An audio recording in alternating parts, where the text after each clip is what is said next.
One day, without the slightest hint or warning, terrifying creatures burst out from deep underground. People eventually started calling them Reapers. In just a matter of days, these monsters wiped out 99% of humanity. They had one strange flaw. They never attacked any person living above 8,000 feet. Because of that limitation, only a handful of regions in the world survived. In the United States, the only safe territory was the Rocky Mountains, where a small community of survivors had made a home. Among them lived a boy named Hunter, along with his father, Will. One day, out of boredom and curiosity, Hunter wandered past the blue boundary line that marked the edge of the safe zone. He barely escaped with his life and managed to return home. Will was furious and scolded him harshly, not out of anger, but out of fear. Hunter had a severe breathing disorder. He couldn't run, got exhausted quickly, and relied entirely on a life support machine to stay alive. After losing his wife, Tara, Will had become even more protective. Hunter was all he had left. Their neighbor Katie also felt bad for the boy, since he had no real friends in the settlement and missed his mother terribly. Nearby lived a woman named Nina, who had devoted her entire life to figuring out how to kill the Reapers. She spent her days crafting bullets from different metals and firing them at a piece of Reaper armor, hoping something might finally pierce through, but none of her attempts had worked so far. Will thought she had gone completely insane, especially because Tara, his wife, had been Nina's closest friend.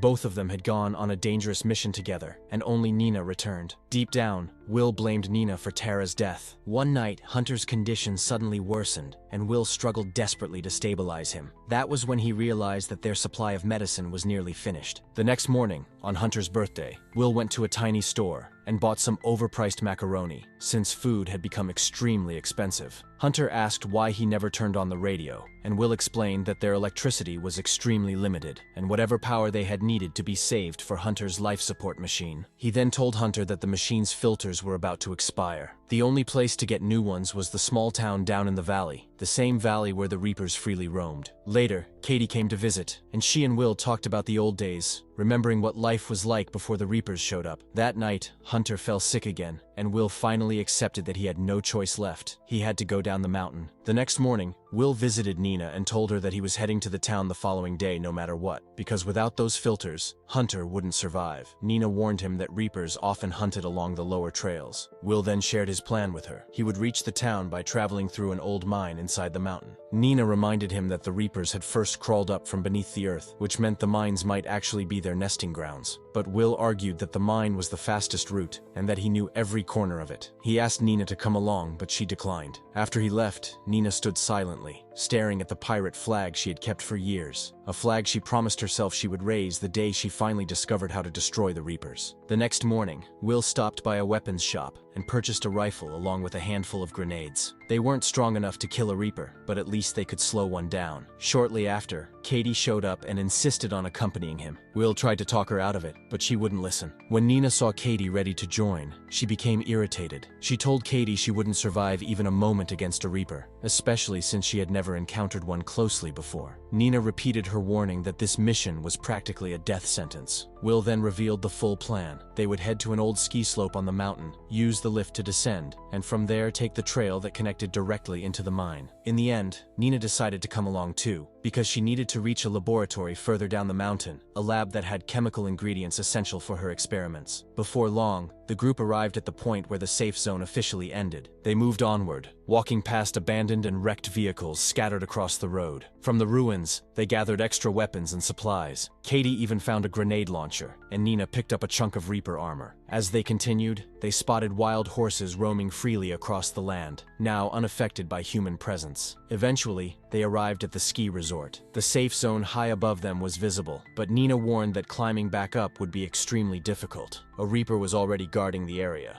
Will and Nina rushed toward the generator to switch on the lift, while Katie stood watch with the grenade launcher. Moments later, a Reaper burst from the trees with violent force. Katie fired at it, but the creature dodged the explosion with terrifying speed. Will finally managed to power up the lift, then began firing his rifle to divert the Reaper's attention, giving Katie enough time to climb. Katie reached the tower, but she had to jump into the air and latch onto one of the moving lift chairs. The Reaper grabbed the cable and yanked it with monstrous strength, snapping the entire line. The entire lift collapsed. Luckily, all three of them fell back into high-altitude territory, which meant, by pure chance, they landed inside the safe zone. That night, the group took refuge in an abandoned guardhouse. Katie was still trembling. She confessed that she had never imagined the Reapers to be so horrifying in real life. Nina explained that Reapers did not sleep, nor did they feast on human flesh. They simply killed anything human on sight, as if they were driven by something completely foreign to this world. Will, meanwhile, drifted into memories of his wife, Tara. He remembered how she always believed Nina might someday find a way to defeat the Reapers. Will, however, had never supported Tara's risky missions. He had always begged her to stay safe and avoid danger. The next morning, they reached the entrance of the old mine, a place Will knew inside out from his years working as a miner. But going down meant stepping below the altitude threshold, directly into Reaper territory. Nina warned them that the carbon dioxide in their breath would immediately draw the Reapers' attention. After a heated debate, Nina descended first. When they reached the first level, they discovered that the path was blocked, forcing them to climb even deeper, straight into the danger zone. They moved slowly and carefully, holding in their breath as much as possible to release the least amount of CO2. But the moment they reached the next level, a Reaper appeared, right before them. Will fired several rounds, but the bullets bounced off uselessly. The group bolted through the tunnels in sheer panic. The Reaper pursued them through the tight passageways and cornered them at a dead end. Will ordered everyone to shut off their lights and hold their breath. The creature's tentacles slithered through the darkness, probing the air until they were mere inches from their faces. At the last second, Will lit a flare, blinding the creature just long enough for them to squeeze into a collapsed side tunnel. In the confusion, Katie ran the wrong direction, and the Reaper's tentacles wrapped around her, dragging her screaming into the dark. Will could only watch, powerless to save her. Nina spotted a ladder nearby, and she and Will scrambled up,